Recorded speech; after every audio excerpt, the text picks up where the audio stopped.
안녕하세요.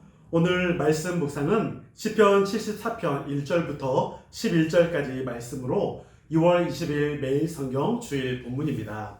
오늘 본문은 시편의 여러 장르 중에서 탄식시에 속합니다. 그렇게 소개하는 이유는 1절에서 탄식시의 특징이 나타나기 때문입니다. 어찌하여 우리를 버리시나이까? 어찌하여 진노하십니까?와 같은 그런 시인이 자신이 처한 상황을 놓고 하나님께 절망하듯이 부르짖고 있습니다.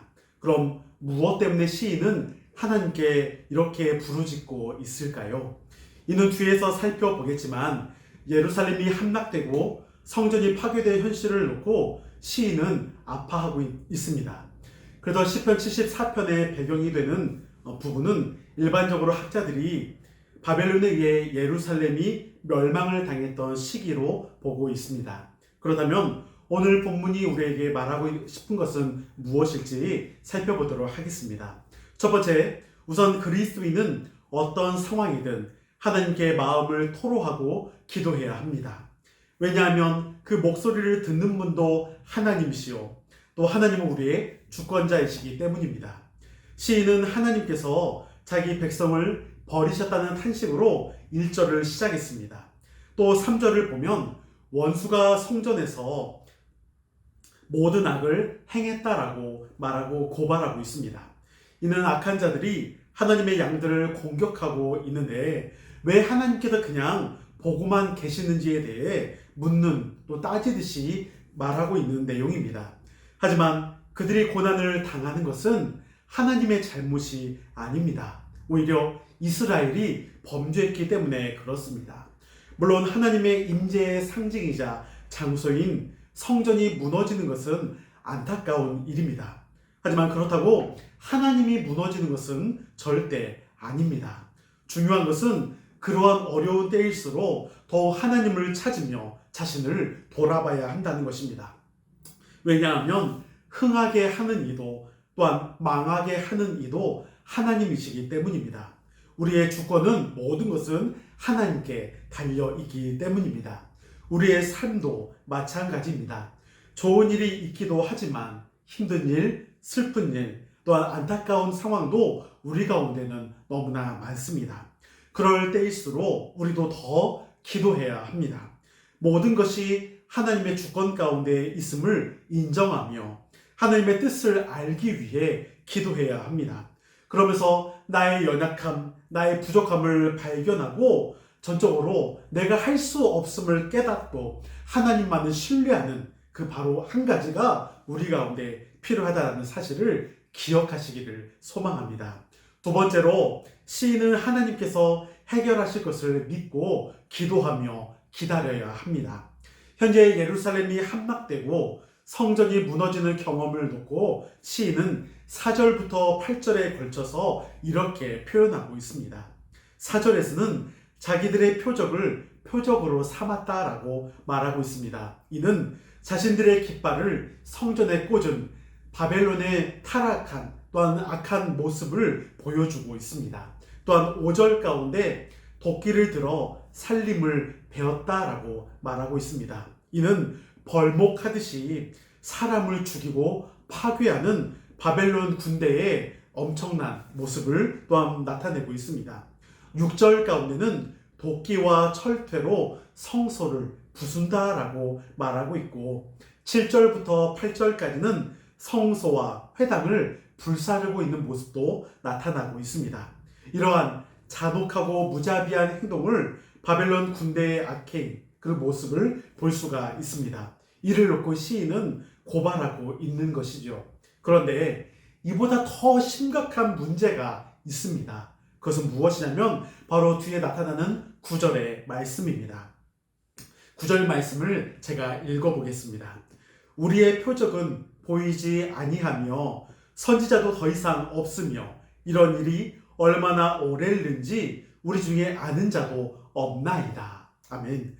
이 말이 무엇이냐면 대체 이런 일이 언제까지 계속되는지 우리에게 말해주는 사람이 없으니까 지금 우리의 심정이 너무나 답답하다라는 것을 말해주고 있습니다. 즉, 이 말은 하나님께서 침묵하고 계시다는 이야기이기도 합니다. 왜냐하면 하나님께서 선지자를 통해 말씀하시든 어떠한 표적과 기적과 이적을 통해서 무언가를 보여주시든지 어떠한 행동을 하시면 좋은데 그러한 일이 아무것도 일어나지 않고 오히려 하나님께서 침묵하고 계시기 때문에 그것이 답답하면서도 불안한 심정 가운데 있음을 말하고 있습니다.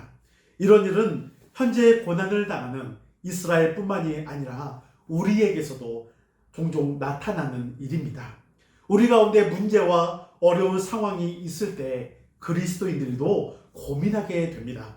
코로나와 같은 상황이 이제 조금 물러날 때가 됐는데 여전히 오늘만 보더라도 10만 명이나 되는 사람들이 나타나게 되니까 대체 언제까지 이러한 고통과 아픔의 시간, 경제적으로도 너무나 힘든 시간을 겪을 수밖에 없는 그러한 상황을 놓고서 답답하며 두려움 가운데 있기도 합니다.